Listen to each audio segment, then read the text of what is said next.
Hello everyone, so this is a tutorial on using the Quartus Prime Lite Edition for a simple full adder project design and simulation. So first of all, you want to create a new project. Once you have loaded your Quartus Prime software, you can go to File, New Project Wizard. In the first page, click Next.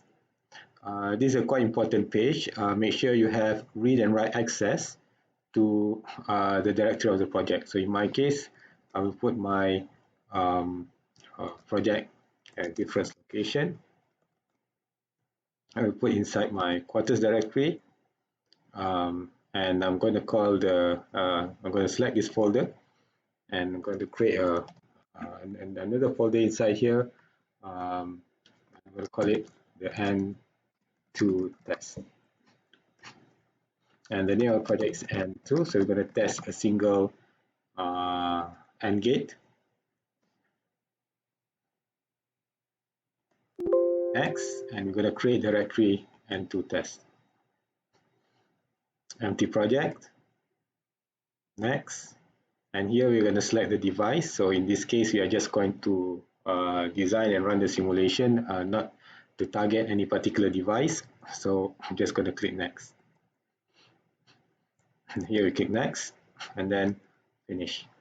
So once you click finish, you will have a canvas or a platform to design your circuit.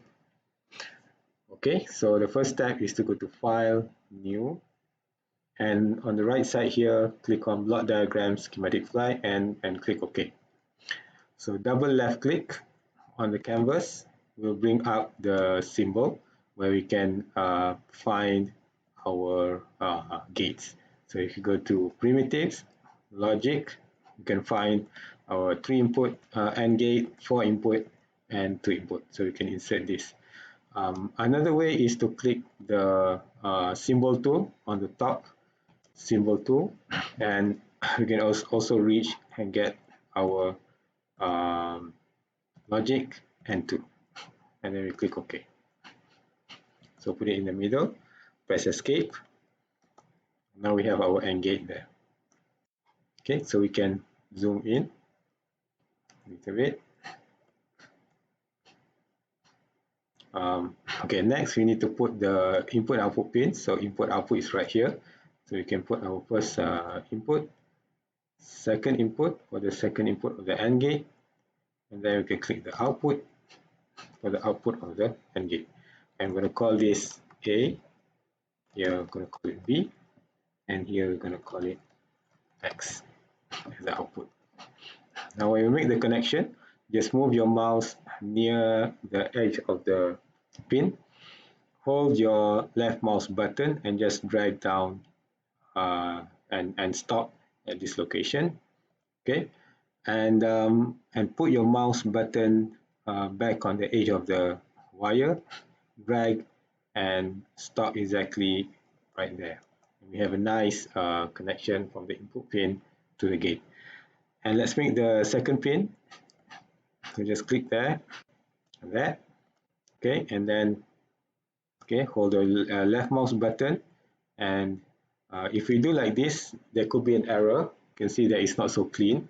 So you can select this and hit delete, and we do again until we get a nice clean connection like so. And we do the same for the output. Nice clean connection. Then we can save this design. So let's go File, Save, and we'll save in the default directory n2_test.vdf. Click Save, and we have the design. And now we're going to compile the design, analyze and synthesize, and check if there are errors. So just double click on Analysis and Synthesis on the left side here. And it will run the synthesis, and we can see the log messages down here if you have errors or not. If we have errors, we need to fix the error. Warning can be ignored most of the time. So just wait for the process to finish. Currently at 4%.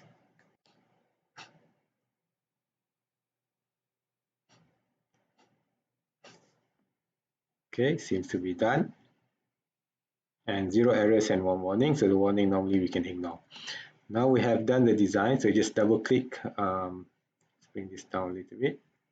And you can double click our AND gate here. It's already linked to our project. And now we're going to test this design by putting in some input patterns on the input and observe the output. So we're going to go File, New, and then you can go to the University Program VWF and click OK. On the left side here, just double left click. So double click on the left side. We're gonna insert our input output. So here you click on the node finder, click on list, and click on the copy all to the right side, and we'll copy our A, B input and our output X, and then click OK. Click OK again, and we have our A, B input and the output X. Now we are going to put in some values for A, B, and then check if the X results are correct. So I'm going to put my logic 1 from 80 nanosecond to 160, and I'm going to click on the top there, forcing high 1, and it's going to be a 1 logic 1 between 80 to 160. I'm going to put more logic 1 from 320 to 480, logic 1, and the rest will be logic 0. And for the B input, I'm going to set clock input. So I'm going to put an override clock, and here I'm going to put 100 nanosecond with a 50% duty cycle clock. I'll click OK, and here we get a clock input.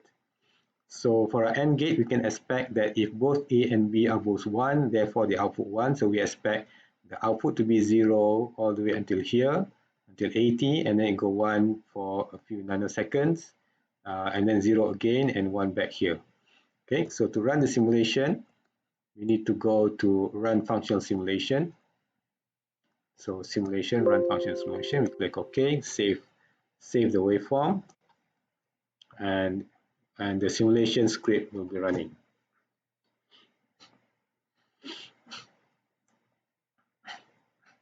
So we can see there's an error here in the simulation, whereby this is a Quartus error. We need to remove the VOP option in the script. So we are going to close this, go to simulation, simulation settings, and find the no VOP options here, and just simply remove it and click save, and we rerun again the functional simulation.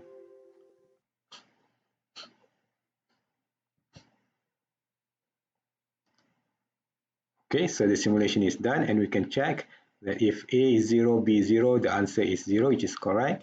A is 0 and B equals to 1 is X 0, which is also correct. 1, 1 result in 1, correct. So it seems to be that the simulation values, the output values are correct. So that's all for the simple AND gate, 2 input AND gate design and simulation using schematic and University VWF simulator.